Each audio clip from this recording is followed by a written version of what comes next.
Hare Krishna. So we'd like to welcome everyone to the program this evening.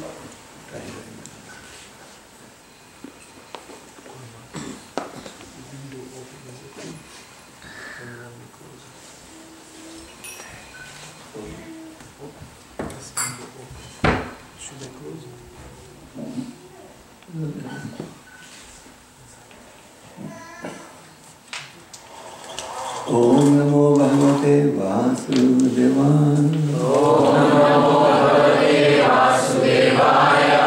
Om Namo Bhagavate Vasudevaya.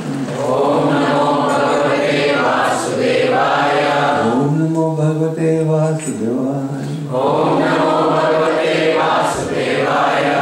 Om Jnana Srinandasya. Om Chakshurmitaleena Tasmai Shri Guruve Namaha Shri Chaitanya Manobhishtam Sthapitam Yena Bhutale Swayam Rupa Kadamanyam Dadanti Svapadantikam Jai Shri Krishna Chaitanya Prabhu Nityananda Shri Advaita Gadadhara Shivasadi Gaura Bhaktavrinda Hare Krishna Hare Krishna Krishna Krishna Hare Hare Hare Rama Rama Rama Hare Hare. Hare Krishna. I especially want to thank those of you who are regularly participating in the Bhakti Vriksha programs being conducted by Ram Gizari and his wife. The purpose of this Krishna conscious movement is to enlighten society about the higher values of life. We get education and information about the lower values of life in schools and colleges, but very few places give you information about the higher values of life. And this knowledge is there in the scriptures, especially in the Bhagavad Gita and Bhagavatam. So this Krishna conscious movement was founded by His Divine Grace A.C. Bhaktivedanta Swami Prabhupada. Srila Prabhupada, as some of you may know, appeared on the planet in 1896. And when he was young, just about 21 years old of age, he met the great spiritual teacher of Bhaktisiddhanta Saraswati Thakur, Chaitanya Mahaprabhu, who is known as for the Supreme Personality of Godhead, who had appeared on the planet 524 years ago, had predicted that the holy names of Krishna would be chanted in every town and village of the world.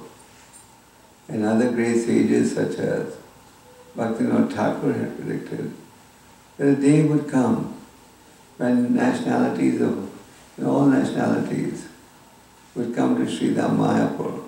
Have any of you been to Sridham Mayapur? I'd like to invite all of you. That's the birthplace of Chaitanya Mahaprabhu. It's in West Bengal, about 3 hours drive from the airport. ISKCON has about 1,000 acres there, very big project. There are about 4,000 devotees who reside there permanently. And there are devotees from 80 countries who reside there permanently.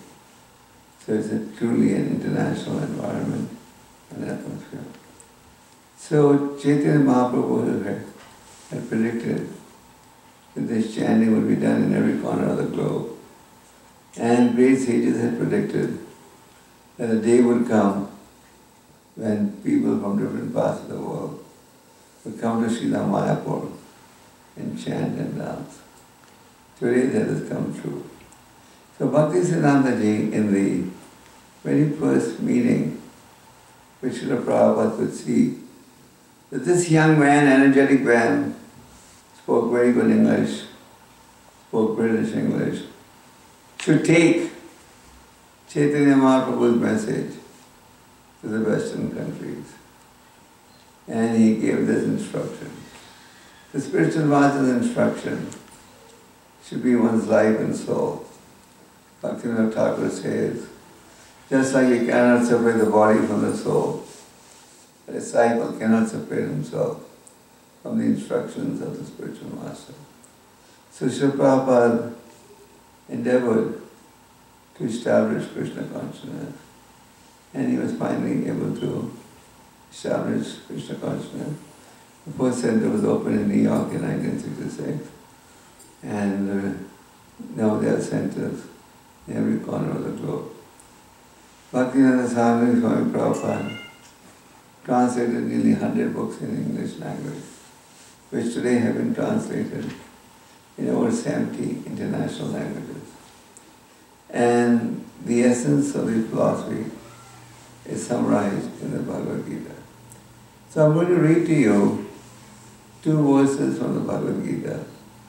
The Bhagavad Gita, as you know, has 18 chapters, 700 verses.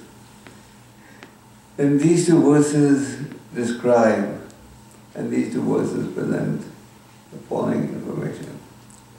Patram puspam phalam toyam yume bhakti prayachati tadam bhakti partham ashnami prayatatmana.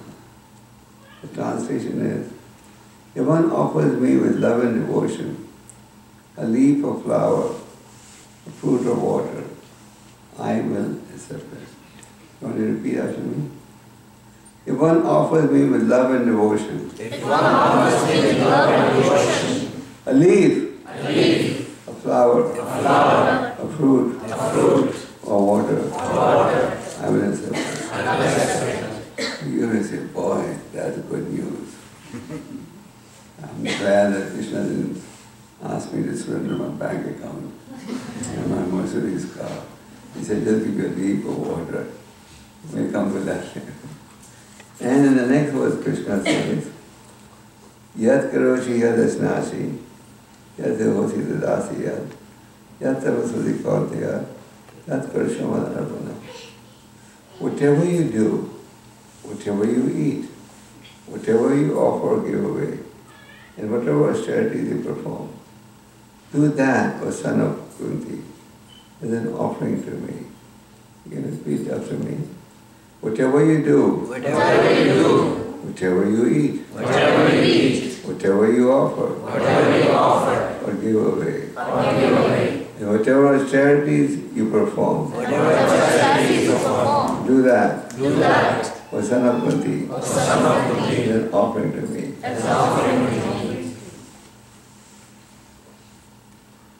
The Bhagavad Gita is a book of education that guides mankind how to act. Just like when you buy any expensive product, along with that you get a manual that tells you do's and don'ts, am I right? How to use it. When you buy your car, you get a manual with it. So similarly, when you get this rare human birth, you also get a manual. And that manual is the Bhagavad Gita. The Bhagavad Gita is meant to give us guidance, just like we pursue mature education, am I right? We value mature education, and we all want the best of mature education. You want your children to have the best of mature education. And we don't deny we should, no problem. But along with that, we should also cultivate spiritual education. If both are cultivated, then there will be harmony in society. But if we are just pursuing mature education and no spiritual education, then there will be an imbalance. And how is that imbalance reflected? It gets reflected in people having bad habits, bad character, loose character, immorality, etc. You can see that all over the world, our leaders are complaining, we're not producing men of character. Our population is concerned that the leaders are dishonest, corrupt, etc. And all this is there. And in the end, people are suffering. And all this is there because we lack spiritual education. So Bhagavad Gita gives us guidance. And someone may say, why should we emphasize so much the importance of the Bhagavad Gita? There's a reason. Bhagavad Gita is spoken by whom? Krishna. Sri Bhagavan Vacha. The Supreme Lord is speaking. This is not spoken by some politician or some philosopher. Spoken by God Himself. And God Himself spoke it by. Just like a child, when he leaves home, it gives the parents great distress. All right? So similarly, we have left a real home. Who knows the address of your real home? The postal address is Kera Vaikuntha. Vaikuntha means a place where there's no anxiety at all. But then we have temporary addresses now. In this body, your address is in Atlanta, and you may be here short now. Then your address may shift over to India or some other part of the world. But this material world is called Kuntaloka, a place where there is nothing but misery. Now, Krishna the Creator, the source of everything material and spiritual, our Supreme Father, our well-wisher, has explained that this material world is a place of misery called Kuntaloka, where 7 types of miseries are unavoidable. We would love to avoid them, but unfortunately, even with all the money you have, all the power you have, you can't. What are the 7 types of miseries? Birth. Is birth a pleasurable experience? When a child is born, we distribute sweets. In the American society, they distribute cigars. And in some places, they distribute vodka bottles when the child is born. But it's a very painful experience. That's why the child is born, crying. Modern science has not been able to explain this. But the great sages in the third canto of the Bhagavatam explains, when a child is in an unbearable position of distress, he's anxious to get out of the mother's womb, and he comes out crying. Then there are diseases. Does anybody like getting disease? Now people will say, oh, now we have Obama's new healthcare plan. 6 million people have signed up. We don't have to worry at all. You may have the best insurance plan, okay? But the insurance plan only tells you it's going to pay part of your bills. Does it say, okay, the insurance company is also going to bear the pain now? Did they tell you that? There's no plan that covers pain, is it? Buy this plan and you won't get any pain. They have in medical science now a new branch of medicine called pain management. And now you have doctors who specialize in pain management.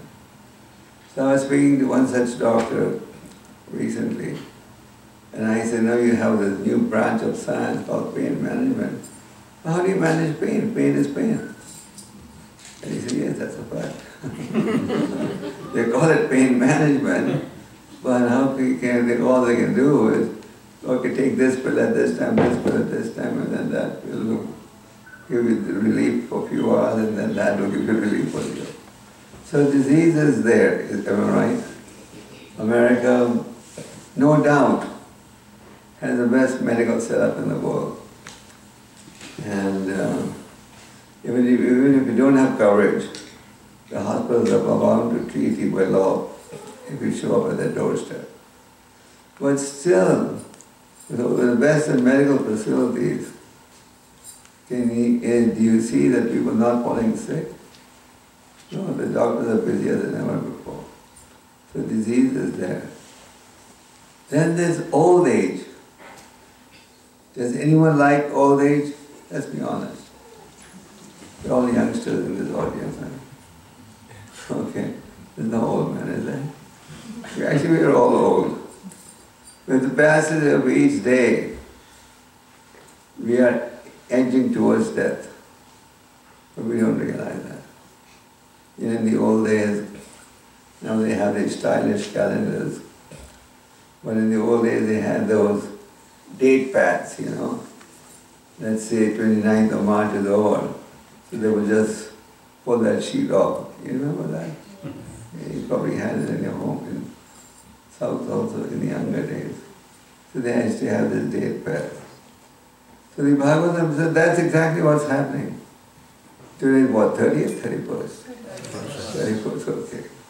31st. So the 30th is over. So today means one day less left in your life.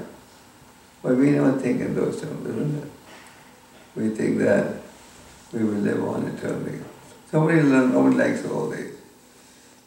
If you tell an old man how young he looks, he feels flattered, am I right? I really look that young. And if you tell a young man how old he looks, he feels offended, am I right? And you have that in North America, these anti-aging shops. You know what's an anti-aging shop? And an anti-aging shop, whereas now in many countries, especially Canada, the bulk of the population is going to be the elderly group. Now they have an economic boom in anti-aging shops. And what paraphernalia do these shops sell? Paraphernalia that makes you look younger. They'll give you 20 types of hair dyes. If your hair is falling, nothing to worry. They have good technology to cover up your hair loss. They have enough makeup, paraphernalia to hide the wrinkles on your cheeks. But anti-aging shops can temporarily cover up. People do a lot of cosmetic surgery these days. You know which doctors today are making the most money in the market? Those who do cosmetic surgery. Everyone wants cosmetic surgery to look younger and more attractive. So we don't want old age. And we think that we can stall old age by some material device. And then, does anyone like death? They say that there's only one business that never gets into recession. You have economic recession every few years. The cycle goes up, goes down. And we may have recession in the employment industry, in the computer industry, in your IT industry. Imagine most of you are IT people, am I right? But you never have recession in funerals, where people are always dying. So, does anyone like that? Nobody likes. In addition, there are three other types of miseries. Miseries caused by the mind. The mind troubles us in various ways. You see your neighbor with a better car than yourself, you feel bad, isn't it? See, what a very good car. I was talking to a chartered accountant a few months ago. He came to see me. That was in India. She was driving a 2 crore rupee car. So I told him, in India, traffic being what it is, whether you drive a Maruti 800 or a Porsche or Peugeot, you still move more or less at the same speed.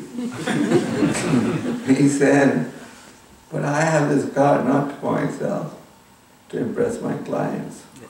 My clients, before they see me, they want to see my car. So I have to have an expensive car to show them how successful I am. So this is all a byproduct of American culture that got exported all over the world. The American culture was, in American English, keeping up with the Jonases.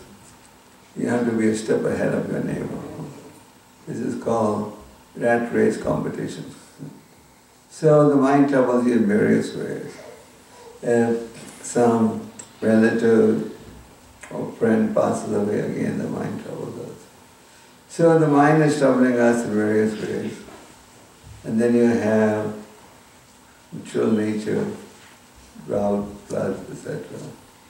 Like they say that this year, the winter in North America has been exceptionally long, isn't it? Of course, in Atlanta, the weather is pretty good. When I was on the East Coast in Washington, New York area, it was terrible over there, even though officially it was spring.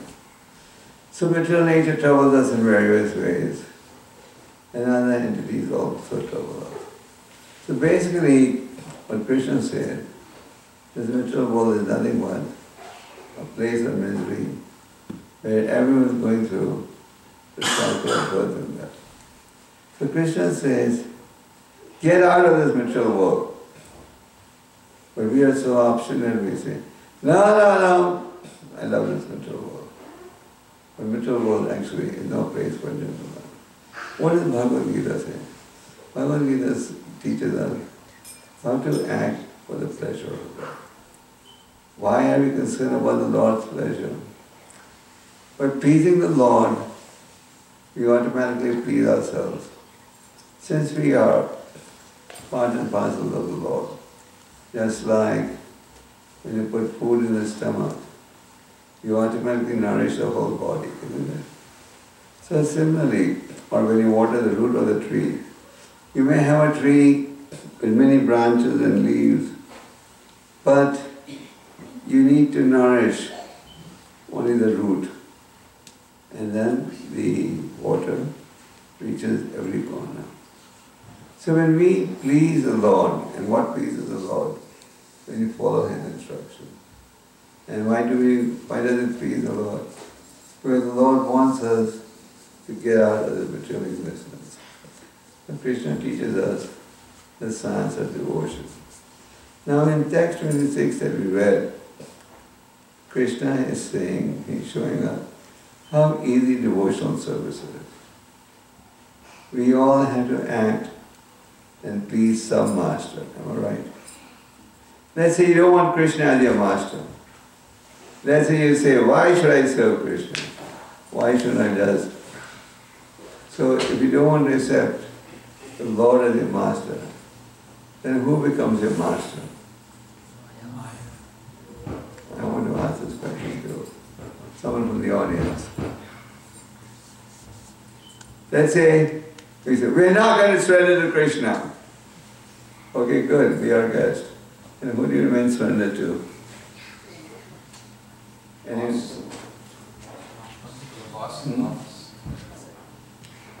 then we remain surrendered to, in spiritual world technology it is called Maya, but in day-to-day life it means we remain surrendered to our senses.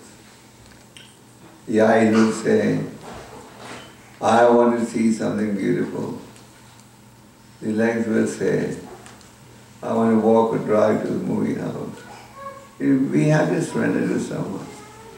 So why not surrender to a personality that is infallible, who is our well-wisher, and who guides us to the path of perfection. So Krishna has established in the Bhagavad Gita that the real goal of life should be to execute devotional service. Executing devotional service doesn't mean that one has to abandon society or family, etc. All it means is you to act in a manner that is according to the scriptural guidelines, and that will enable us to achieve the goal of life. So Krishna is saying, offer me with love and devotion. If I was to ask you, do you have love and devotion for the Lord? Yes. Yes. I would say no. We don't have any love and devotion. We are too contaminated. We would like to develop love and devotion, but at the moment we don't have. We are too contaminated. We have unlimited material desires. We have unlimited material. In 24 hours, how many minutes do you think for Krishna? Probably not even 1 second. You're too busy thinking about your family, children, business, etc. Right? Let's be honest. We have no love and devotion.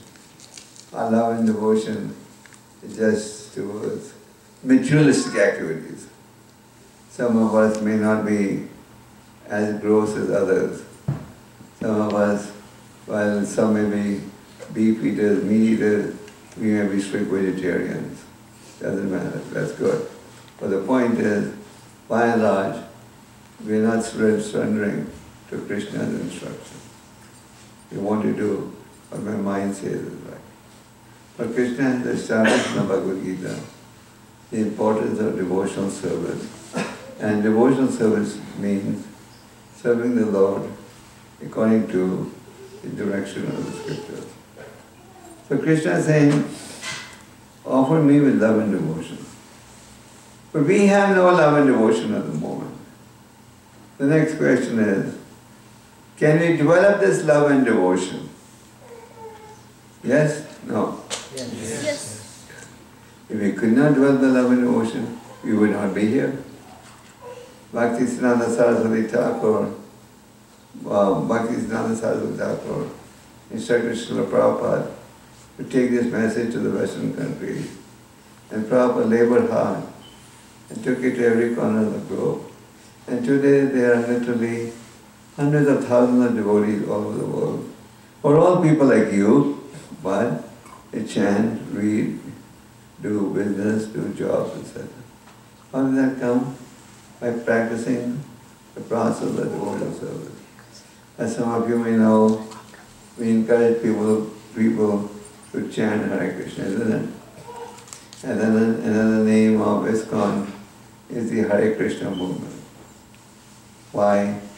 Because we popularize, we request the chanting of the holy names of the Lord. Now, why do we say chant? Why do we say, oh, you can't do what you want to do what Krishna wants you to do? Because that is the path to take. There are today many so-called religious preachers. But if you analyze their teachings, you will see that by and large, many of them are just saying what they want to say. They're not necessarily saying what's in the scriptures. The Sanskrit word for scriptures is, what is it? Shastra. You heard that word before? Shastra? Shastra means scriptures. And Shastras were compiled by Vyasadeva, who is an incarnation of Godhead.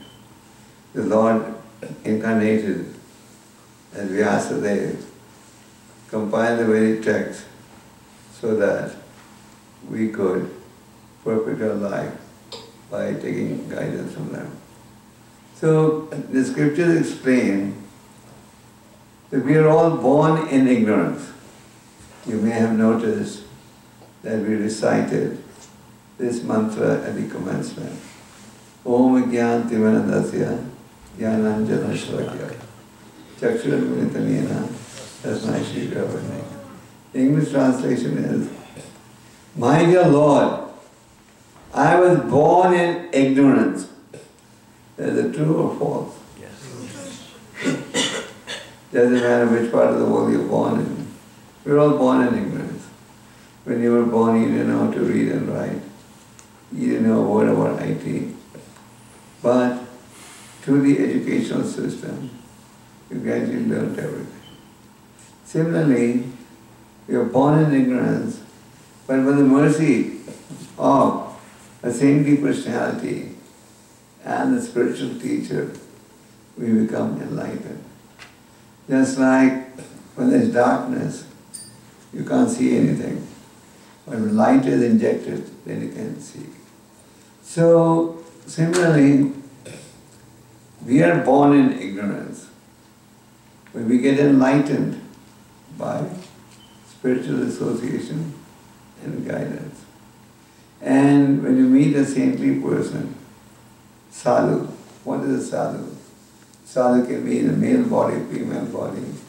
Sadhu is essentially somebody who follows the scriptures and is basing his life based on the scriptures.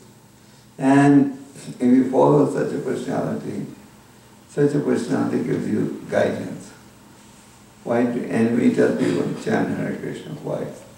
Not because Bhaktivinoda Swami had a craze for it, because this is the conclusion of the scriptures. This chanting the Hare Krishna mantra, which is this Hare Krishna mantra, where is it descending from? It's descending from the spiritual world.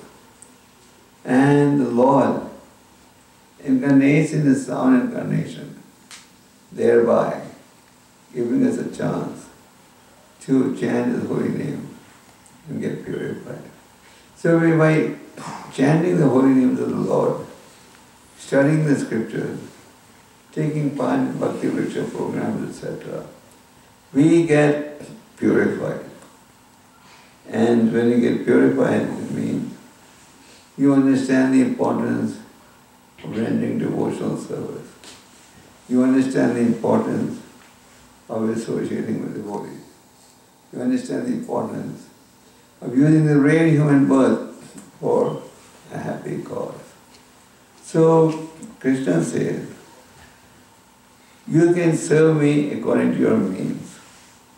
As I said, somebody who hears this translation from text 26 of the 9th chapter will say, boy, this is really great.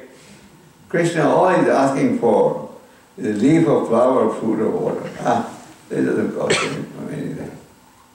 At least Krishna not asking for my house or my bank balance or my jewelry.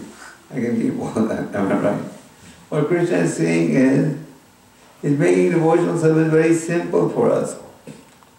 Even if you offer a leaf or a flower, or fruit or water, I'm going to accept it. In other words, Krishna is hungering for our devotion. We lack devotion, and we need to cultivate devotion. And that is possible. That can be realized through this chanting process. This chanting of the holy name works wonders. Most of the people sitting in this audience are from an Indian background, where you have exposure to chanting from a young age. But today in those parts of the world where people had never even heard of Krishna, where they were engaged in so many nonsense activities from a young age, today these individuals have become outstanding Mahatmas, so renounced. How? Just by chanting the holy name of the Lord. This chanting of the holy name of the Lord cleanses the heart. This chanting of the holy name of the Lord removes our false ego. And this chanting of the holy name of the Lord gives us real happiness or higher happiness. Happiness can be of various types. Let's say some people are addicted to drinking, smoking, illicit sex, gambling, etc. These are what you normally term as regular sources of happiness, am I right? But let's say you want to have free sex, free mixing, want to take drugs and so on. How much happiness can they give you? Can they give you? They may give you some instant relief, but in the end what happens? The disease becomes worse. Bad habits contribute or are the cause of our disease. Bad habits cause bondage, and bad habits also cost money. So by this chanting process, we cleanse the heart and we begin to cultivate a higher level of consciousness. So if we associate with devotees and chant, then that will cleanse the heart. that will create in you the spirit of devotion. Otherwise, to create the spirit of devotion is almost impossible. Now, in the next verse that we read, Krishna is further elaborating. We all do some activity or the other, isn't it? You have to do some activity or the other. So what does Krishna say? Whatever you do, sometimes people say, if I read the Bhagavad Gita, if I bring the Gita home, then I won't feel like going to work. I won't feel like doing my studies, etc. That's wrong. If you live by the Gita, study the Gita, practice the Gita, then whatever action you do, you will do it in the spirit of detachment. Detachment from matter and attachment to the Supreme Lord. That is the recommended process. Just like we don't renounce activities. What we renounce is the negative aspect of an activity. You want to cure a disease, we take the medicine. And the medicine is chanting and breathing. So Krishna is saying, whatever you do, some of you may be an artist, someone may be a housewife, someone may be a student, someone may be a big business magnate. Doesn't matter what you're doing. Do it for whom? For whose pleasure? Krishna's pleasure. Whatever you eat, we all need to eat something. In the fourth canto, you read a story of a devotee called Gopal Maharaj. Gopal Maharaj is a very young age. When he was only 5 years old, he tried to sit on his father's lap. And as he tried to sit on his father's lap, his stepmother, to whom the father was very attached, pulled him down and said, "You can't sit there. You haven't taken birth from my womb." What she was saying is, once you die, take birth from my womb, then you can sit on your father's lap. Gopal was very offended, and he went crying to his mother.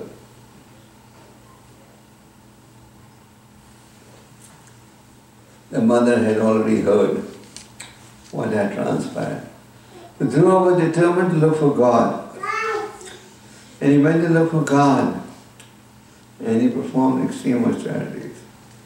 The first month, he ate once in 3 days. What did he eat? Fruits and berries. Not those that are grown in California. But fruits and berries that are meant for the monkeys. Second month, he ate 1 in 6 days. Right grass. Third month, he stopped eating. He would drink once in 9 days.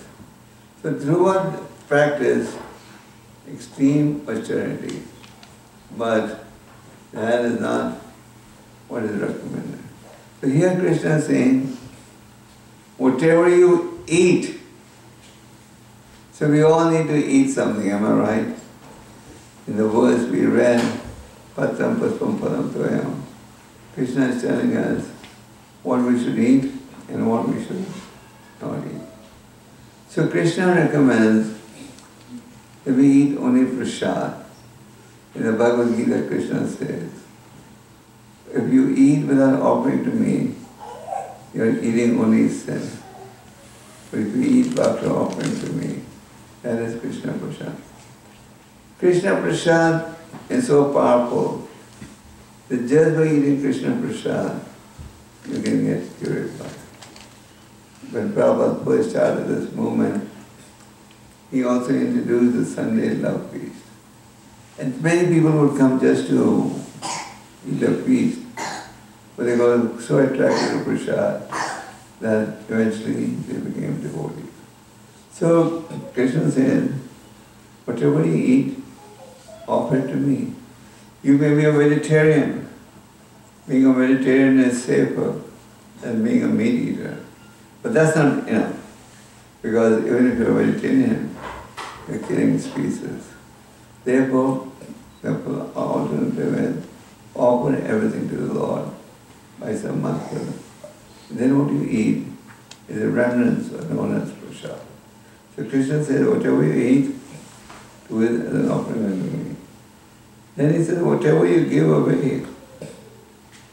So we all give away something. We earn money, we want to give something. Give something for the right cause. Give it away for a right cause. It is to be used in service of the Lord. Whatever austerities you perform, we all perform some austerities. We perform austerities, do it for the pleasure of the Lord, and do it as an offering unto me. So Krishna is encouraging us to execute the path of Bhakti Yoga. In the 18th chapter also, Krishna summarizes the Gita by saying, Bhaktya Mam, I can only be known by the path of devotional service. So this Krishna conscious movement is presenting very authentic philosophy. We are not presenting something that is concocted. We are not doing some cheap magic to attract people. Prabhupada gave us the real truth.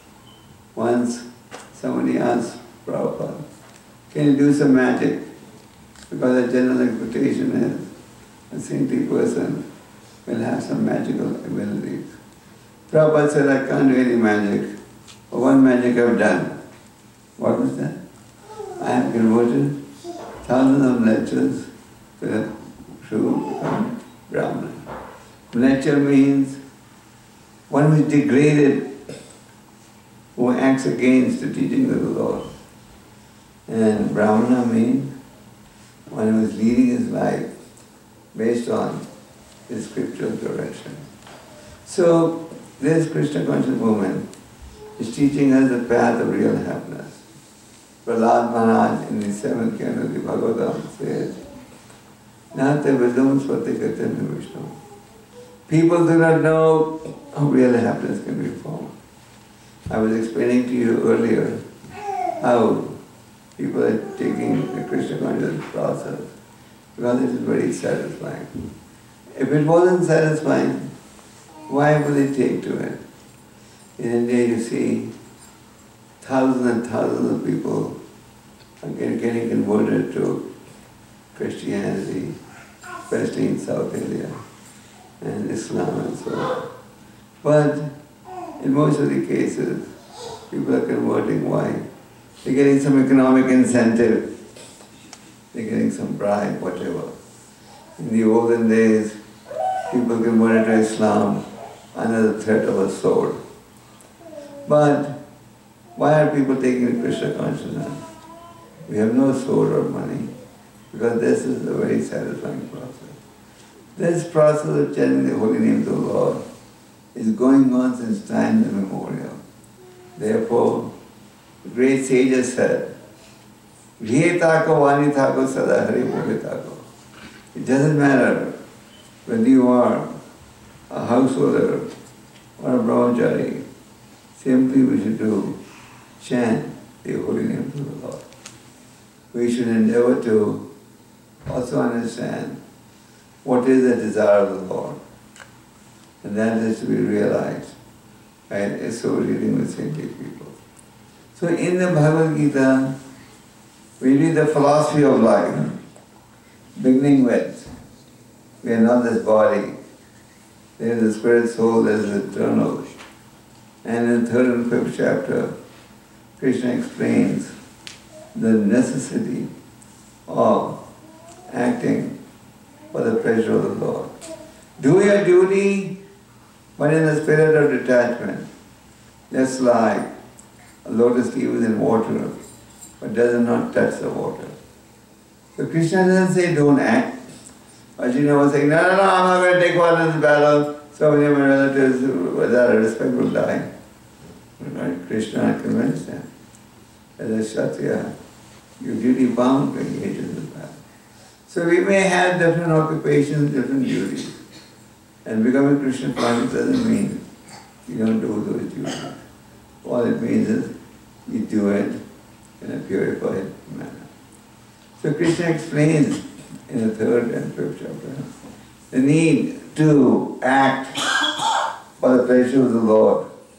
And in the 4th chapter, Krishna gives a history of the Bhagavad Gita. And Krishna explains why he appears on the planet. Why does he appear? Yada yada hi Vidham dharmasya dharmanam siddham. Appear to establish religion. So religion means the words of God. And Krishna also explains religion means the words of God, and to understand the words of God, you need the instructions of the spiritual teacher. 6th chapter of the Bhagavad Gita is called Dhyana Yoga. That is, control of the mind. Is the mind troubling us or it doesn't trouble anyone? Trouble? Yes. In what way? What does the mind say? Desires. Desire. Accepting, rejecting. 1 minute, this is good. The other day, no, this is bad. Krishna says, make friends with the mind. The turbulent mind is our worst enemy. What does it mean, make friends with the mind? Make the mind do what the Lord wants us to do. You may conquer the wealth of the whole world, but if you have not conquered your mind, you've conquered nothing. And if you have conquered your mind, you'll be satisfied in any condition. Chanakya Pandit was a great sage. He was living in a hut. His king offered him a royal palace to live in. But he was content because he was engaged in serving to the Lord. So one who serves the Lord is content in every situation. He is satisfied in every situation. In the 9th canto, 8th canto, you read the story of Vamandev. The Lord incarnated as Vamandev, and he appeared in the sacrificial arena of Bali Maharaj. Bali Maharaj was very pleased when he saw the great sage come, the Vaman. He greeted him and he said, "What can I do for you?" Vamandev was God who was going to reveal one of his pastimes. The Lord said, "Okay, if you want to give me something, give me enough land that I can keep 3 footsteps." And Bali Maharaj said, "That's all you want? You come to a king and ask him for a few grains of rice? Ask him for something more. I can give you the whole planet. What is this little?" And Vamandev said, you will give, if a person can't control his mind and senses, even if you give him the whole world, he'll be dissatisfied. And if you control your mind and senses, you'll be satisfied in any condition. Is that true or false? Yes. True. So we need to control the mind. Once you were in India, dreaming to come to America, am I right? Hollywood has done a great job of showing the world what America is. So thanks to Hollywood and all over the world, people want to come to America. So now that you've come to America, are you totally satisfied? No. You want something else. That's the nature of material life. Whatever you get, as much as you get, will be less than what you think you deserve. You'll never be satisfied. So Vamandev told Bali Maharaj, one who doesn't control his mind and senses, even if you give him the wealth of the whole world, he will not be satisfied. And if one can control his mind and senses, he'll be satisfied in any condition. So Krishna consciousness teaches us the process of becoming satisfied, because it teaches us the process of controlling the mind and the senses. In the Bhagavad Gita, Krishna further says, he describes the process of living and dying. People talk about philosophy of living. We also need to know philosophy of dying. Am I right? Krishna says, wherever your mind is at the moment of death, that's where the living entity goes. So we should mold our life in such a way that you can think about the Lord at the time of death. So Krishna in the Bhagavad Gita is emphasizing the path of devotional service. And how did this devotional service begin with? It began with what? Chanting the holy name of the Lord. This is the foundation of a spiritual life. Chanting a mantra is part of our tradition. Chanting a mantra is not some new phenomenon. The chanting of the mantra is a very old phenomenon. This is going on since time immemorial. So chanting the holy name of the Lord, you can find happiness. The material desires are so strong in our heart that you can't give them up just by desiring. But if you have a positive alternative, then you can give it up. But many times we recognize the value of this spiritual education, but we tend to think, what's the hurry? After all, I'm only 50 years old. Let me wait for another 20 or 30 years. We then I'll take the spiritual life. But the scriptures, to counteract this, say that there is danger at every step. Every step there is danger. You never know which will be your last breath. Is that true or false? True. In America, do they have agencies that guarantee how long you're going to live? Do they? No. Even though the life expectancy may be 80 or 90, people are dying in every age group. There's nothing but danger at every step. And everything is temporary, and there's nothing but misery. But Krishna is offering you a path that can free you from this entanglement. Unfortunately, when something is offered free, we don't value it much, all right? But if you were to sell this thing in a package, it may attract people. So, Krishna's instructions are free. Krishna says, surrender to me and I will protect you. You go for a job, your employer tells you, work 40 hours a week, and this will be your remuneration. And we accept it, isn't it? But when Krishna says, surrender to me, I will protect you, we tend to have doubts. Therefore, it is recommended we be in spiritual association. This is known as Sadhu Sangha. So all of you come to the Bhakti Ritual program here. This is another medium in which you have spiritual association. They say birds of the same feather flock together. So those are spiritually inclined, they tend to flock with others who are also spiritually inclined. And spiritual association is a must if we want spiritual life. Spiritual association keeps reminding us of what we should be doing, what's right, what's wrong. And you can see, if others can do it, why can't I do it? Am I right? It's not that this Krishna conscious movement is presenting something absolutely new. This is our tradition. This is coming down this path since thousands of years. So take advantage of devotee association.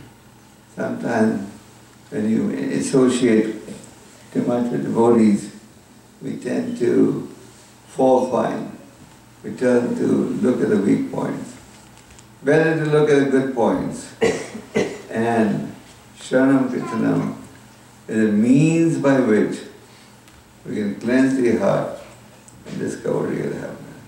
So our request is, please understand this Krishna conscious philosophy. This is not something new. This is not something patented by ISKCON. This is what the Lord has told us 5,000 years ago. And this is knowledge that is coming down through the disciplines of Krishna. And what does Krishna say in the end? Surrender to me, and I will protect you from all sinful reaction. What is the famous verse? Sarva dharmam parityajya aham tvam sarva masutaha means do not worry. Krishna says, do not worry. You surrender to me. I will protect you fully. So can anyone offer you better protection than Krishna? Can Uncle Sam offer you better protection than Krishna? Your insurance Gopal says no one can. Rakhe Krishna Mare Krishna Rakhe. If Krishna wants to protect, no one can harm. And if Krishna wants to harm, no one can protect. So you're very fortunate. You're getting exposed to devotional service. It is said that Brahmanda Pravide Kona Bhagavanaji, Guru Krishna Kripa Patri Bhagavadavi, after going through so many births, you see the fortunate soul who receives knowledge about the importance of devotional service. So all of you are very fortunate. You came to America with different ambitions, but having come here, you got connected to the devotees and you're trying to pursue spiritual life. So please do it with utmost determination. Determination is a very important characteristic on the devotional path. Because when you come to spiritual life, many people will try and discourage you. But if you're determined, then Krishna will help. What is the famous phrase? God helps those who help themselves. So you're endeavoring to become Krishna conscious, Krishna will help you.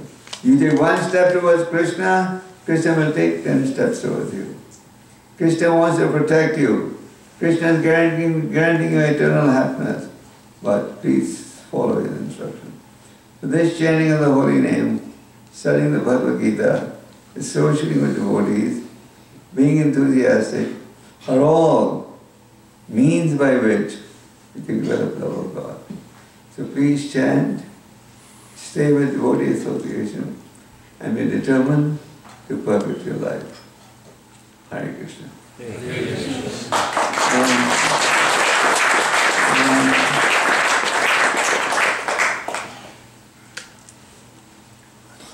I wanted to leave time for questions. I thought y'all may have some questions. Yes. Please feel free to ask questions. If you feel that you don't agree with something, please point it out. We'll be happy to hear. So, Guru Maharaj, you were telling about offering, making an offering to the Lord with love and devotion. So, out of two cases, like if you buy a Kroger bread for the Lord and make an offering, versus what if you prepare at home nicely the same stuff and offer to the Lord, which will satisfy the Lord more. And you make yourself an offer. What's that? Because buying something from outside, you don't know what mentality the person who prepared it had. Maybe he's a beef eater, he's a womanizer, a drunkard.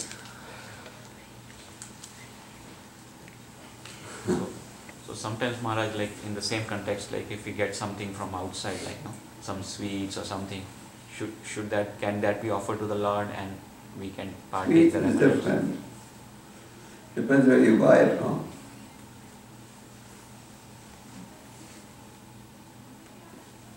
Some practical questions? Questions? Yes. You are all educated people, so ask questions. Maharaj, you mentioned that we should mold our life so that at the end of our life we get to remember Krishna.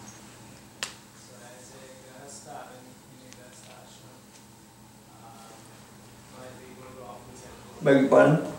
like in grahastha ashram, we go to work and things like that. So how do we mold our life? Do we give more details on that? Most devotees in ISKCON, 97% of the devotees do jobs, businesses, and 3 to 5% of the devotees are full-time preachers or mendicants or brahmacharis and sannyasis. Now, naturally you have to earn money also, isn't it? What does the government pay if you say, tell them Hare Krishna? They don't pay your bills, isn't it? So you have to work. So to protect yourself from the atmosphere and the jobs, businesses, you should chant the holy name, read Gita Bhagavatam, make your spiritual life strong so that you can be protected. This path of Krishna consciousness, if you follow the rules and regulations, then that will protect you, just like the doctor tells you, take this medicine 4 times a day, every 6 hours.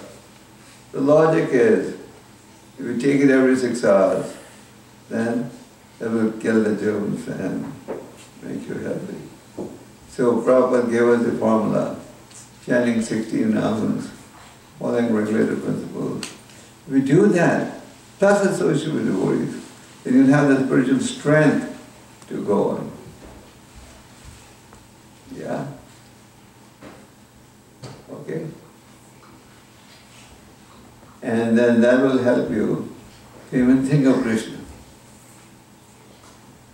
But if we don't chant, just like there was a cartoon, the husband was telling, one man was telling another, chant, chant, chant. And somebody else was saying, can. So, but if you chant, then the chanting will help you and protect you against Maya. Yes. But if people have like other material goals, can they continue to pursue the material goals while going towards the spiritual path, or do they have to give up the material goals? Depends what material goal you have. What if it's Suppose you're doing a, like let's say you're a IT man, software business. So your goal is, you want to make your company the #1 software company in the world. No problem. You want to be the best student in town. No problem. But if your goal is, I want to have maximum sense enjoyment, then that's undesirable. So it depends what your goal is. We have so many students. They make the goal to get the best of education. Is Gopal Hari, Gopal Hari stand up? So, this is Gopal Hari. He was born in a Krishna conscious environment. He wanted good education. He became a writer at a young age. So he went on a scholarship and got his PhD from Oxford University. So, we don't say, if you're Krishna conscious, you can't get the best of education, you can't get the best of skills. You can. In fact, our experiences, even students in India and many parts of the world, we have thousands of students practicing Krishna consciousness, and they do exceedingly well in their studies, in their jobs, because of chanting and associating with devotees. They give up bad habits. Bad habits are a drain. Okay? Yes. Maharaj, you mentioned about the surrendering the process. So, as a beginner, what is the first step or what is the process to surrender it? First step is to start chanting the holy name. Unless we chant the holy name, the heart will not begin to get cleansed. It has been proven beyond doubt that this chanting of the holy name works wonders. You follow? So, as even in your own case, how many years ago you started chanting? So, it's like 5 years. Okay, 5 years ago you got exposed to the chanting, you started chanting and you started feeling a difference in your life. Yes, a lot more difference. Yeah. So, this is a process that we all have to experience. We don't say, take something blindly. Try it. If you don't like it, stop it. If you like it, then continue. You know, these big stores, they offer you warranty, return only within 30 days. So you can stop chanting anytime. But generally when people try, they find it satisfying. More questions? Yes. Maharaj, how do we evaluate the actions or activities we are doing is for pleasure of Krishna? For example, making a lot of money and having exceeding desires to be big in society or all these things. In spiritual life, you also need a spiritual teacher, or a guide, or a mentor. But you need somebody who is guiding you. In every sphere of our life, we have a guide, isn't it? Even if you want to learn driving, you have to go to a driving school. You want to learn swimming, you have to go to a swimming school. So even for spiritual life, we need guidance. Let's say your goal is, or let's say it's not your goal, but you still make millions. No problem. If you're a devotee of the Lord, build temples of the Lord. You know, I was in the Middle East, and I saw in the Middle East, every 25 steps there's some mosque. Not every 5 minutes. So I asked the local devotees, who built these mosques? Is it the government, the sheikhs? They said, no, individuals.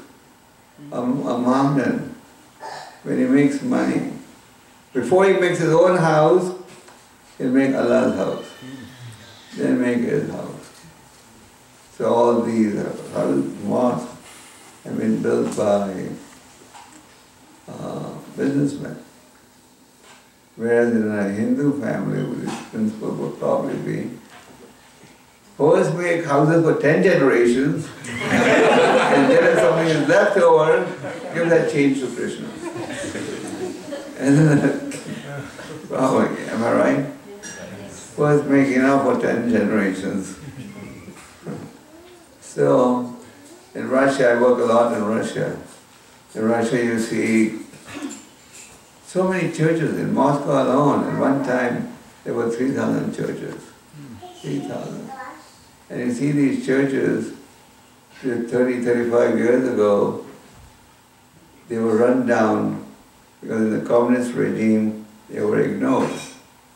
But now, if you go see any church, even in a small village, I've been to villages where 10 years ago that I saw the church was run down. But today when you go, you see gold-plated domes, gold foil, shiny. So who puts this money? The local businessmen, the local people. They feel it's a duty to make the church look beautiful. So if you have success, use success to serve the Lord.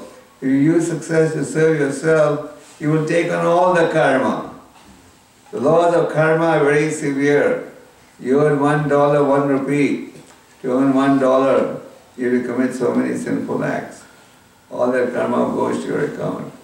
But if you serve, offer to the Lord, then you get exempted. Okay? Any more questions? Yes. In temples and any places, like even in India or any temples for that matter, they do abhishekam, they do lots of rituals in the temples. Yeah. That first of all cost a lot of money, and then there's a lot of people who go hungry. So, I mean, Why should they do that? why should they? Better give the money to poor people, isn't it? Yeah, that's my question. So, you eat every day? Yes. Why don't you stop eating? Give the money for charity. You can eat rice, chapati and salt, save money, and give the rest of the money for charity. So why should we stop the rituals to the Lord? The rituals to the Lord are there for our purification, you follow. And if everyone becomes purified, then the Lord also protects such a individual. Just to say that I want to give my money to the poor people, so I'm not offering it to the Lord. Of course, in a temple, the atmosphere should be such that the principles of purity are maintained, and the preaching must be there, so people are guided on the right path. We build temples, we also feed the poor. And who is poor?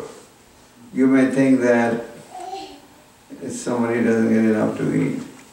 Let's say someone has a Mercedes car, lives in a fancy house, but he's not God conscious at all. So he is very unfortunate. Due to a good karma, we take birth in an environment where we get certain facilities. That is good karma of the past. Just like all of you sitting here came from India. You had some good karma, you got an H-1 visa, education, job, and you came here. But that's all your past karma. But what are you going to do now? You're going to determine your future. When you're reaping some conveniences and comforts, you are exhausting your good karma. Let's say you have a good karma balance and you're born of 100 points. So, as you get these comforts, you're exhausting your quota. Just like when somebody is suffering, he's exhausting the quota of his bad karma. Just like if you have let's say you have $1 million and you have a bank loan. So when you pay the bank loan, on the one hand you'll have less cash in your hand, but on the other hand you've reduced your liability. So past karma has brought you this far, but your present actions will determine your future. Any more questions? Easier ways to, easier ways to teach the Bhagavad Gita concept to kids. Any suggestions? In home We have books for children. In all our temples we also have Sunday classes. In India we organize Bhagavad Gita painting contests, and every year at least 600 to 700,000 children take part, including Muslim and Christian children. We offer them very attractive prizes. At least this way they study the Bhagavad Gita and take an exam. ISKCON is focusing very heavily on children and youth.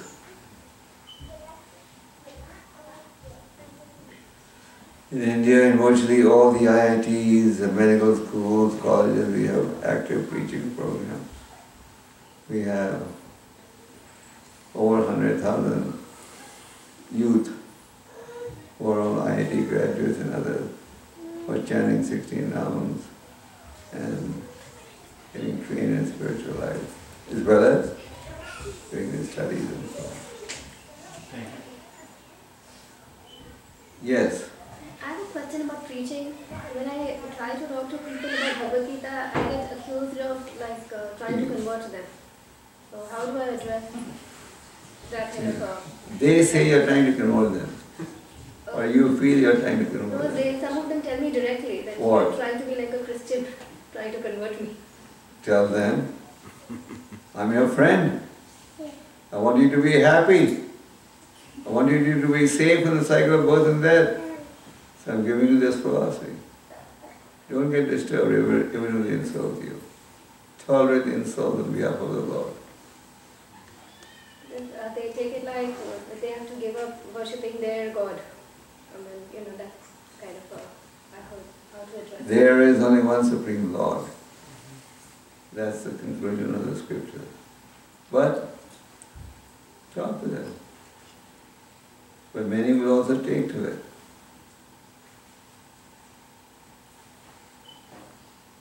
Any more questions? Maharaj, can you describe some of the ISKCON activities that go on in India? India or around the world? Curious, we are disconnected. Well, we have, our main job is education. We are educating people in the higher values of life. And people, just like many of you sitting in this assembly, they all come to America after their studies and they got exposed to Krishna consciousness. You want to stand up with Shailesh? Shrikant. This is Bhakti Shrikant. He's come down from Florida. Want to give them a 1-minute history? How you came to Krishna consciousness? He's a PhD candidate. So I was first actually met a devotee in Berkeley. I took the book from him but never read it. And I went to Salt Lake City, near Salt Lake City, where there's a temple. I used to go on Sunday feast, but never really got interested in philosophy. But I used to go still. But I went to Gainesville, Florida to do PhD, and there was Krishna House, and I don't know, by association with the devotees, I got interested in learning about Krishna, and I felt all the education I had, even though I'm from India, means nothing was satisfying. I was more worried about problems of the world, and nothing has been solved, and everything is so chaos. So I felt in the association of devotees and teachings of Srila Prabhupada and Krishna, you see a lot of things are already addressed, and I think I built a faith after that, and since then I've been associating devotees. Started the chanting process. Just start chanting process and following the regulatory principles which is prescribed by senior devotees. And So anyway, this is just one example. We have thousands of examples of people who... At one time, he was also like in your shoes. But then he came in contact with devotees, started chanting, and the whole life changed. So this is called education. Education doesn't mean necessarily just something about physics and chemistry and computers. Education means knowledge by which you destroy ignorance. Then in India we have, in many parts of the world we have Food for Life program. In India we have a program called Midday Meal, where we serve midday meals to nearly 20 lakh children a day. And we have schools, we go to schools, colleges, there are nearly 700 centers around the world. And our goal is to make people happy. But we want to give them real happiness, not false happiness. Where a material society wants to give you false happiness, we want to give you real happiness. Have you ever been to any of our temples in India? Bombay Temple? You've been? Vrindavan? Hyderabad? Okay. When you meet the IT group, majority was always a Mongol. I have a joke when I was in America 35 years ago, we would go to someone's house you will never get any dosas or idlis. And wherever you go, you get dosas. And we have so many devotees from the south. Okay. I remember in 71, 72, we could hardly. Yeah. While you are in Krishna consciousness, is it okay to celebrate other festivals like Ganesh Chaturthi and other? You can, no problem. But start chanting first. As you chant, your awareness, your ability to discriminate will get sharper and sharper. How many of you chant the Hare Krishna Mahamantra regularly?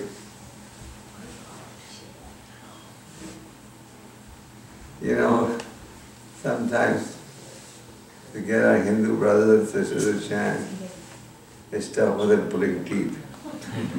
You know what the dentist is pulling teeth, you hit the breath.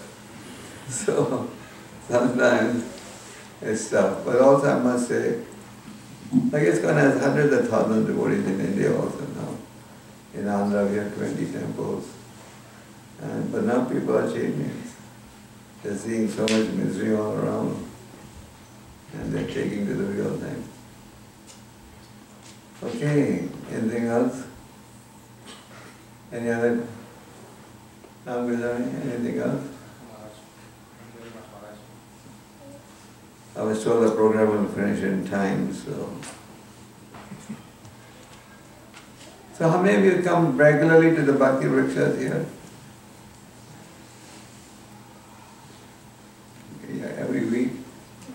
Every Sunday. You also get trained up and then start your own coaching classes. That is how we work.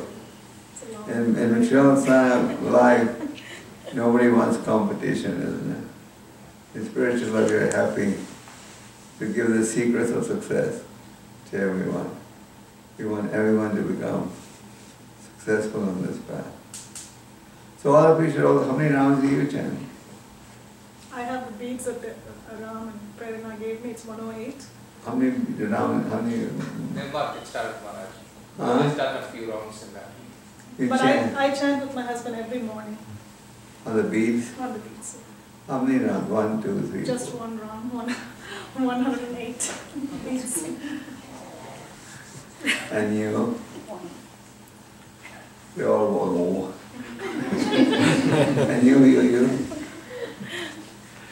I still have not made it routine yet, so I have to make it. Well, when you have something good, you should embrace it right away, isn't it? When you have. Everyone sitting here, even Ram Gidari and all, at one time they were all in the same boat as you are. Alright? Yes, Maharaj. Then it's not that they're chanting from the birth or from the young age. They all got exposure to Krishna consciousness here. But they started chanting. And this chanting will give you greater satisfaction than watching movies on the TV, or watching TV or gossiping and so on. And in this part of the world, life is such, you have more conveniences than other parts of the world. So it's easier to take the chanting process here. The only thing that holds us back is our own laziness. Am I right? You'll have plenty of time. You want to work 8 hours a day, you have good highways to drive your car on, you know, you need a comfortable life here. And even if you want to reciprocate with Krishna for bringing you here, you should chant. At least you know one thing, chanting won't hurt. So why hesitate? And there's no guarantee how long one's going to live in any case. So thank you very much. Hare Krishna.